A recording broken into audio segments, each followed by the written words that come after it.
ndinoda kuti nyika isiwe vanhu vangu inguva yedu hatingatadzi kubudirira mwari ari parutivi pedu rambai muchirwa my hitters don't die the real hitters gon' shine and my people gon' rise cause we're born to it, yeah. I ain't saying but I'm saying loyalty's my favorite characteristic of God, but finding it in it is hard. It's like trying to find God. You're the only one in your camp with cheese. You pay for everything they eat. Man, that insecurity is deep. Now I ain't said no names. These are just theories. If you hear me, baby, it's home. You must admit it's kind of eerie, baby. Like them chemtrails in the sky. Hate to selling the slaves, kind of like the combines. We say everything in moderation, but don't do it in moderation. The lies of a gluttonous generation. 10-year-old girl.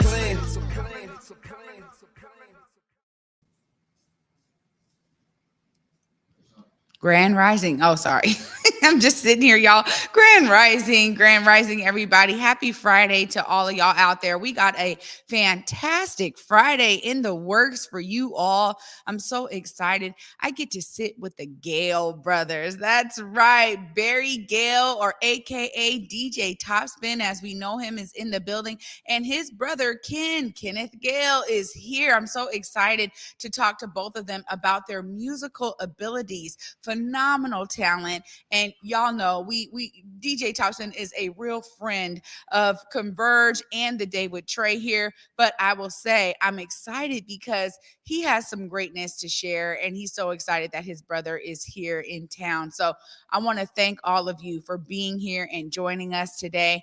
Also, we can see your hand. Sorry.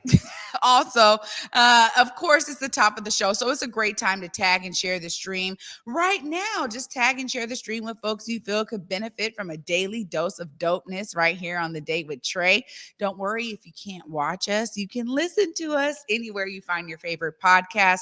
Just search Converge Media Network and The Day with Trae. Y'all will find me there. Shout out to all of our podcast listeners, too. I think oftentimes what I hear out in community is, man, what a great podcast you have. And I go, oh, it's also a TV show. So clearly, folks are really resonating with the podcast platforms. Thanks to our podcast team for making sure that our audio is nice and crisp over there. Shout out to all of our worldwide listeners on the podcast. It's so phenomenal. Of course, I want to thank my entire Converge team here for all the work we pour into all of these shows. And I get to feel it every single day right here on The Day with Trae. So, of course, we're starting off with a lot of love. I'm excited because my brother is sitting on the couch in the living room set with me. We got DJ Topspin coming up next. He and I are going to dive into his musical ability. As we know, he is so much more than a DJ. And I'm going to tell you guys right now, I don't know if it's a secret or not, but he's a phenomenal whistler. And I am encouraging him to get his whistle project out,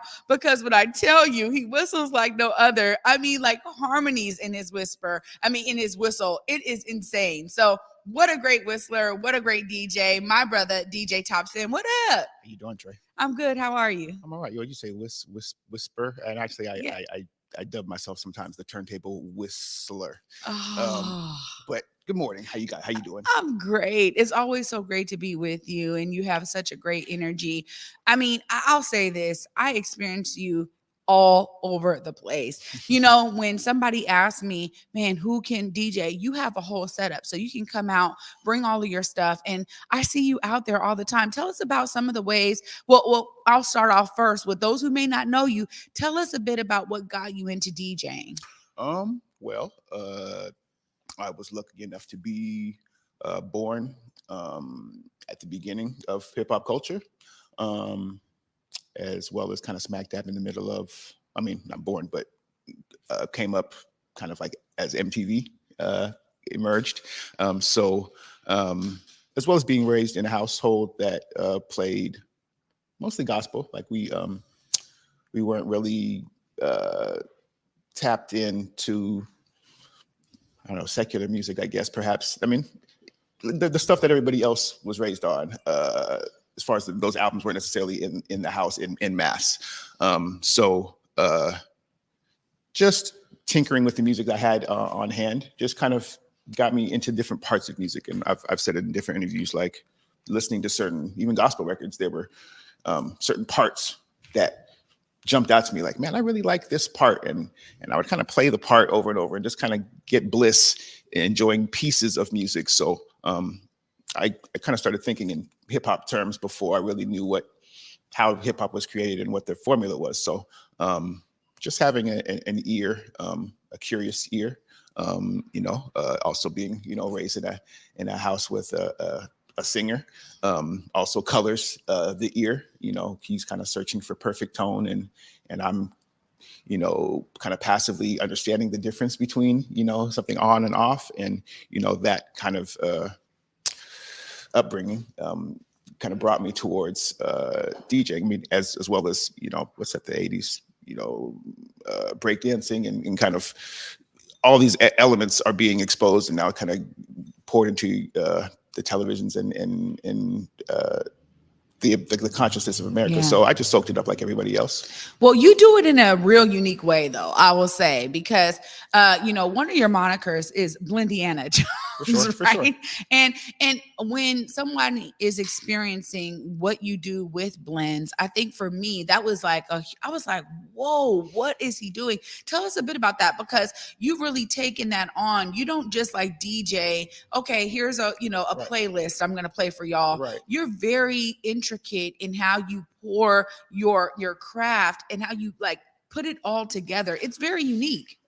It's just harmony. Harmony makes it's pleasant. Just like, something like being in key. There's a pleasure. And just kind of be like a joy. Even coming up in Seventh-day Adventist Church, if something is on and the choir is in tune, and there's really a rush of emotion that can hit you. And I get that rush when I find a pairing of two songs that kind of relate together music-wise, harmony-wise, and doing that with real records. I mean, now there's technology, there's Serato, there's these DJ programs where you can really tune any song you can change a song's whole key and make anything mix with anything. But there's really a magic in the natural discovery of something that just aligns, the planets align. Like, do you hear this thing that came out in 1980 and this thing that came out in 2020, and they relate musically? I just kind of dwell in that area, and I know other DJs don't. So I've just kind of chosen to, maximize that. I know like that's something that's going to cause me to stand out, and it really kind of hits people in the same sort of a way, where it's like, man, you're really, when you kind of deliver that performance with a thought process behind it versus just stringing together hits. Anybody can string together hits, but what are you doing with music? And I like to dance, around and play around. I might mix the first Robert or Jack Harlow first class instrumental, like that's what I do now, and I put Davido, Afrobeat vocalist over it, and it really kind of shocks people. But what if it works? They're like, wow, that's really kind of magic that you're wielding. So I just try to stay in that sort of a magical place. Well, I think through you, I've experienced the artistry of DJing. And, when I, growing up as an 80s baby, for me, it was like, I thought it was the it was all of that. Right. It was like, okay, if you can do that dope, Right. you can scratch records. Right. Like that's what DJing was about. Right. So I love the evolution of artistry in DJing, but you really showcase that. Another thing is that DJing has taken you all over the place, all over the map. We have a clip here of you working with one of Jay-Z's DJs and producers. Just set it up for us, because I mean, once again, you're all over the place. I think about a year ago, he came into town and we had a conversation at the previous 2 years. Yeah, see, these COVID has things, these long blinks, where he was in town and we had a conversation. I think it was around Jay Dilla's birthday. It was a conversation just about Jay Dilla. He's a favorite producer of mine and his. So, Omari just let us in the studio and we had a conversation for about an hour. And the clip's probably this nice little slice of that. Here we go. What I was noticing was like he was sampling from the kick, the hi-hat, and whatever space was up until the next snare. Right. That was on one pad. Then it'd be a snare, hi-hat, you know what I'm saying? Yep. All the way up, maybe a ghost kick, and right. then all the way up until when the main kick come back. So he was combining these things that wasn't just like raw, kick standalone sounds. So for me, that's one of the reasons why I had a lot of swing that it did. It just had layers of ambiance touching each other, with the sequence. And he wasn't quantizing. Yeah. And a lot of the stuff that he did was dope because he would like put the headphones on. Wow. I mean, what a great discussion you were able to have there. I mean, but one of the things that I really appreciate about your story is you always talk about your musical family. And we got your brother in the building. I know you're excited that he's back in Seattle. Just tell us a bit about you guys coming up in, like you were saying, you had gospel around you all the time, but both of you clearly took to music in different ways. And I'm sure over the years, you guys have been able to bounce back and forth off each other. Just tell us a bit about that. Well, as far as us collaborating, I definitely want one to happen in the future. We haven't really done that officially, but like I said, he colored my approach to what I do.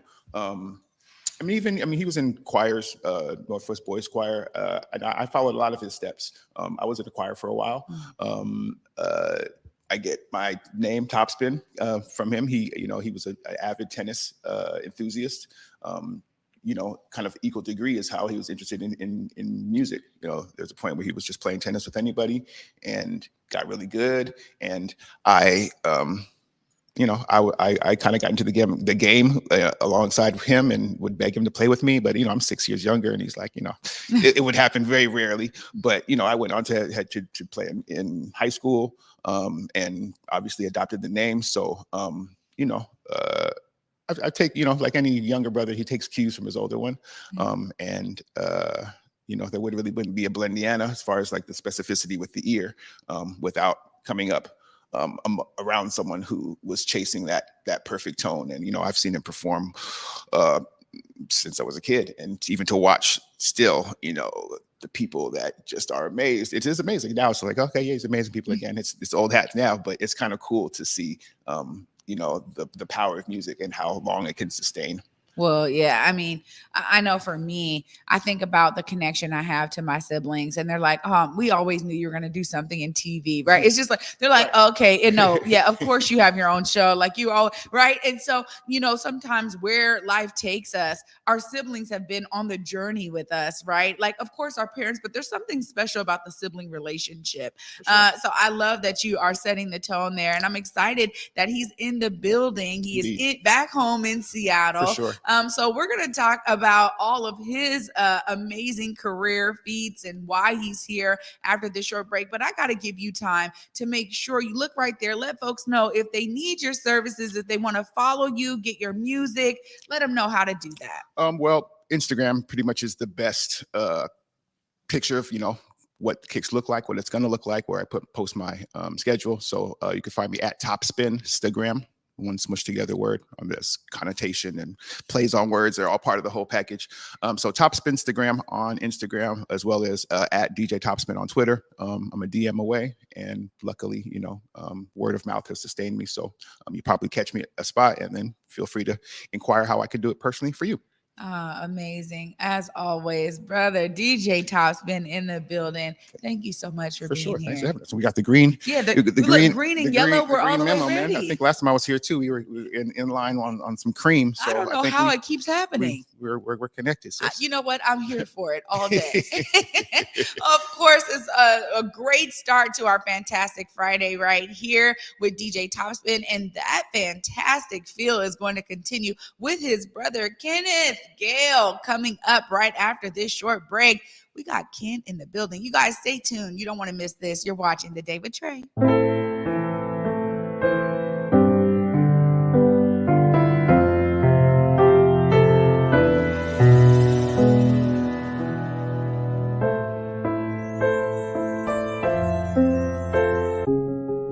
Did it again. Another year at Seattle's iconic Paramount Theater is in the books. A true experience that would live with us forever. We want to say thank you to all of our amazing guests for taking the time to join us, share your stories, and be vulnerable. We want to say thank you, our amazing fans and supporters who joined us live in the theater and watched the broadcast online. A huge thank you to the Seattle Theater Group for your years of partnership that continue to grow stronger and your intentionality to uplift Black voices in our community. And last but absolutely not least, thank you to Converge Media's official production partner from day one, the Elite Collective, whose team of producers, directors, and camera operators once again created TV magic.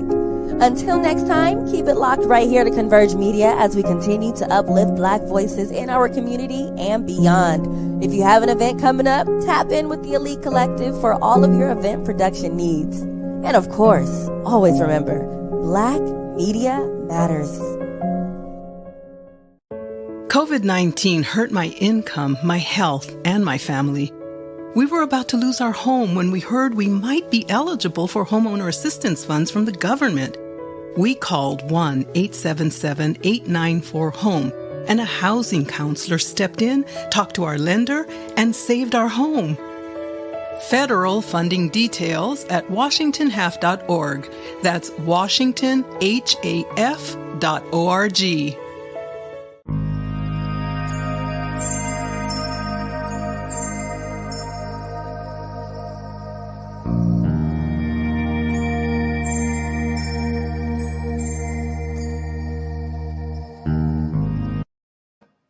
Grand Rising. Welcome back, everybody, to The Day with Trae. I'm your host, Trae Holiday, and I'm excited because I get to sit down right now with Kenneth Gayle, an amazing tenor, bringing his vocal talent right back to his hometown of Seattle.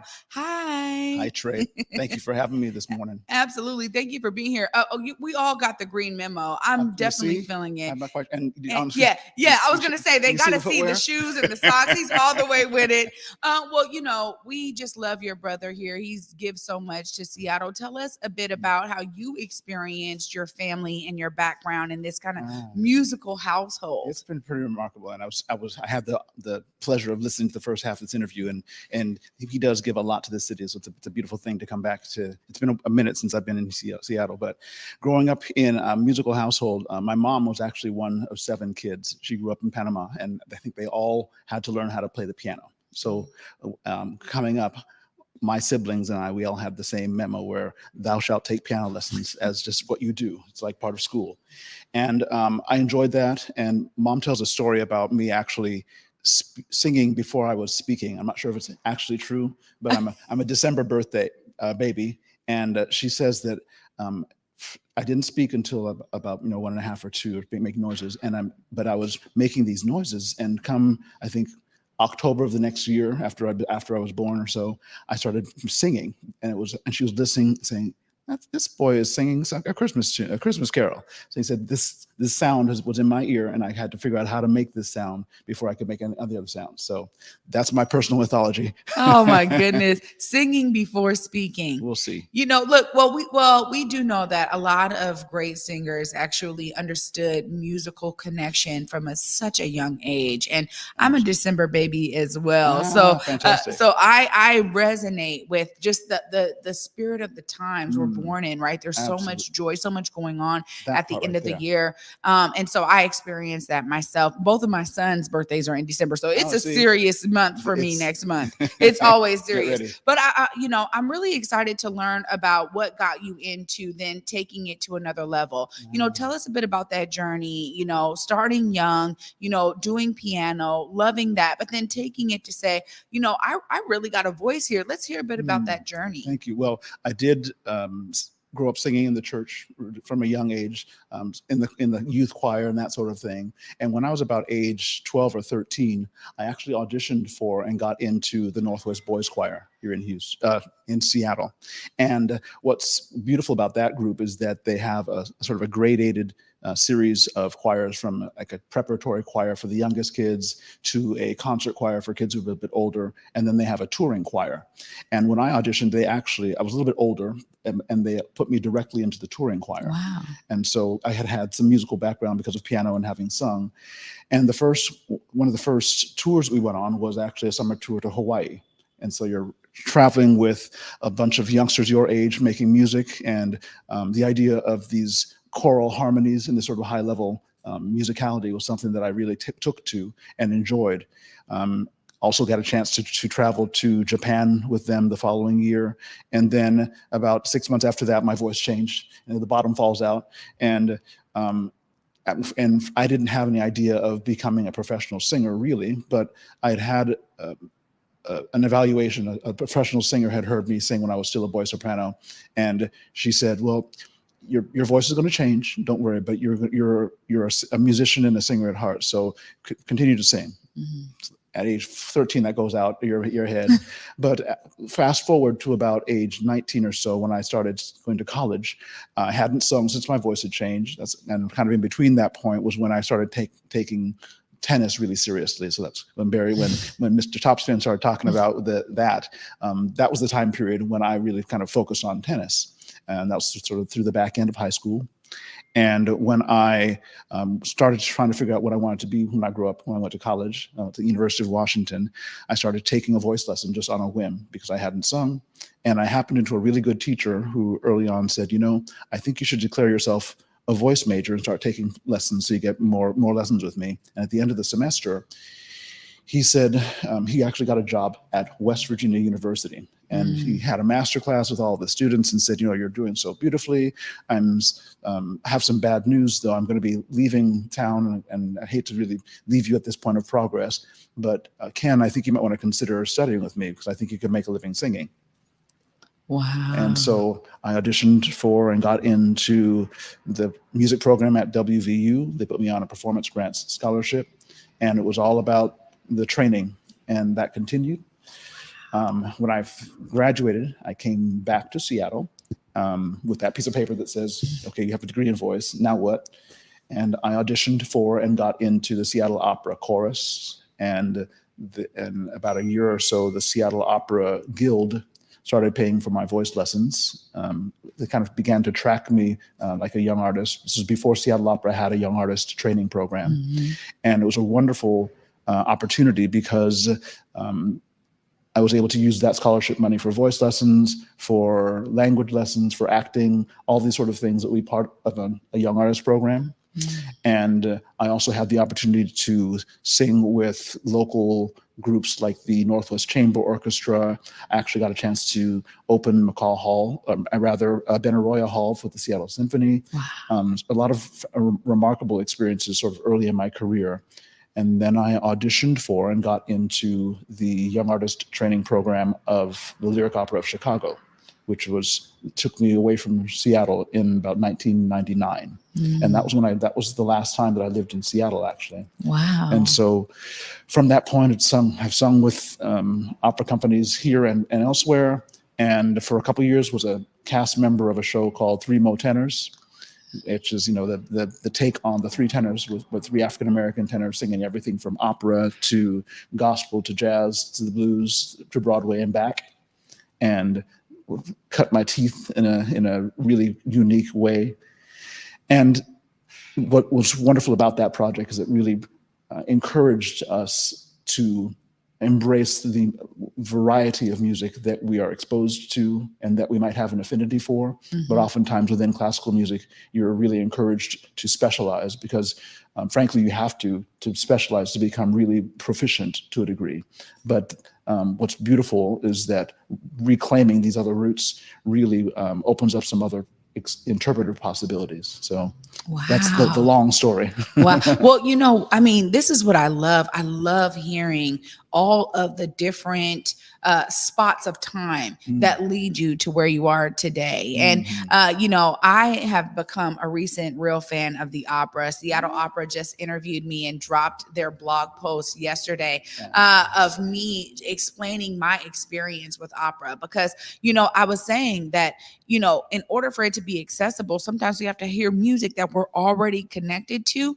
And sometimes it's a leap for folks in Black communities to go, okay, I get what they're doing at the opera. It's like, it is. But because I've experienced so many shows, I've had this amazing time from each show of like, wow, allowing that to resonate with me. And beautiful. Opera is everything, right? There's acting in it. There's all of these special nuances with set design and costumes. And it's so theatrical. Absolutely. In that regard. And I have really become such a huge fan. So I just love hearing this entire story of you going all over the the place with your voice and your voice taking you everywhere. But we also got a great clip because it took you to an Astros game, right? And you got to sing the national anthem. We have a clip right here.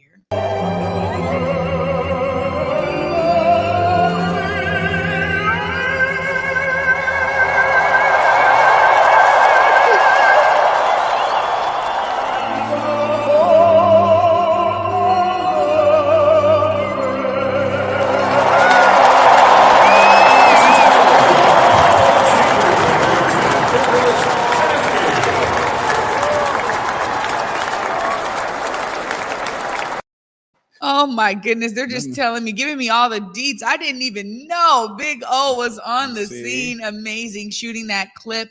That was just in the recent playoffs. So, I mean, your voice is taking you everywhere. And now you're back home. You have a show coming up. Tell us about that. Yes, indeed. One of the things, as I mentioned, my Three Mo Tenors background, and I really enjoyed and have taken to this idea of crafting or curating concerts that take people on a journey. And so this concert that I'm presenting on Sunday, the 13th of November at Plymouth Congregational Church is called Invitation to Voyage. And it is kind of inspired by the themes of water and waves and journeys. And it weaves together everything from classical French art song to opera arias to spirituals to settings of poetry by Langston Hughes. It's really kind of a series of pieces of music that really resonate with me. And it's a bit of an experience. I had a fantastic rehearsal last night with my pianist, Joseph Williams, who's originally from Tacoma, brilliant young pianist and wonderful collaborator.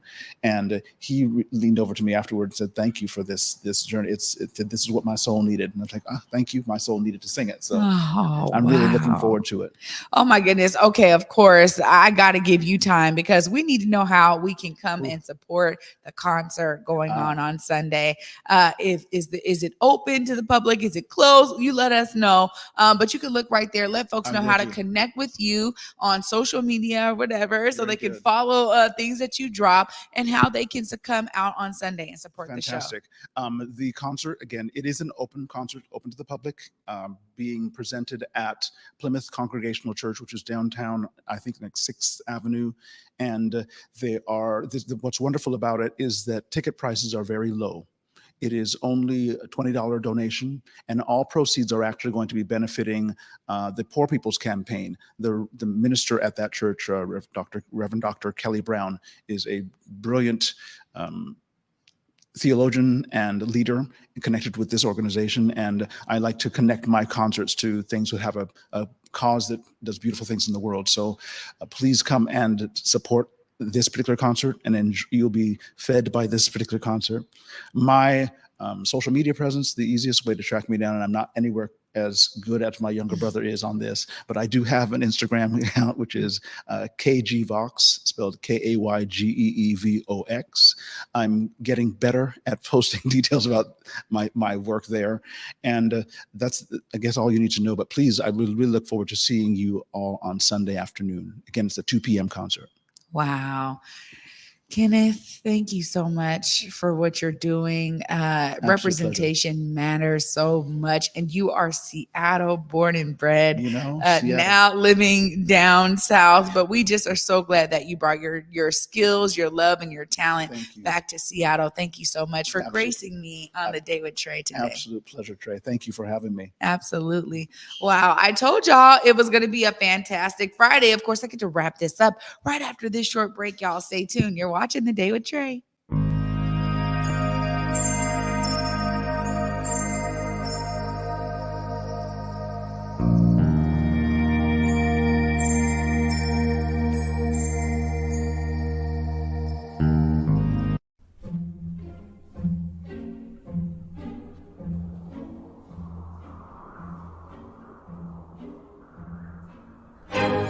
A world of wonder awaits at Pacific Northwest Ballet's The Nutcracker. Treat your loved ones to the Northwest's favorite holiday tradition at Seattle Center's McCaw Hall. Tickets start at $27. Visit pnb.org. COVID-19 hurt my income, my health, and my family. We were about to lose our home when we heard we might be eligible for homeowner assistance funds from the government. We called 1-877-894-HOME, and a housing counselor stepped in, talked to our lender, and saved our home. Federal funding details at washingtonhalf.org. That's washingtonhaf.org.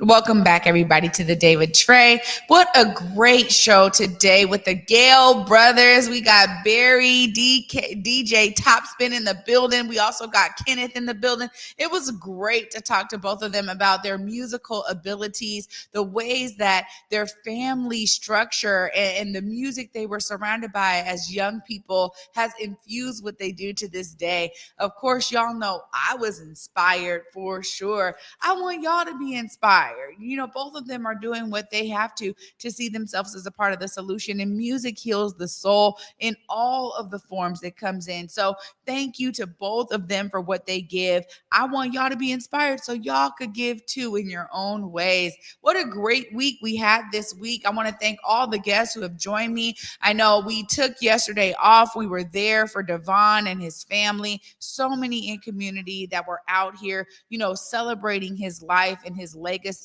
And honestly, one of the greatest messages that I took with me from yesterday's ceremony was for us to be doing our part, right? We got to pick up the torches. When we lose pillars like that in our community, it's so important that all of us find the ways that we can do something, right? To give back and do something to inspire, to educate, to pour into the next generation, and do something in the present right now with your own energy and life force. So I want to thank everyone who came out yesterday to support the Pickett family. It was a beautiful showcase of love from the community for our brother Devon. You know, you're always with us in our hearts. I want to thank everyone for supporting the Day with Trae. We so appreciate you guys, and I'm excited because we got a great episode for you guys on Monday. I got the opportunity to sit with Baba Ron Chisholm, and you guys are going to see that amazing episode on Monday.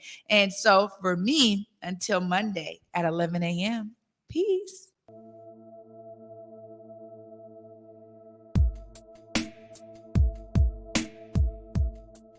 Converge Media produces culturally relevant content for Black and urban audiences. Our coverage is raw, transparent, and objective, praised by community leaders, government officials, and residents. Support Converge Media today via Venmo, Cash App, or PayPal at Converge Media.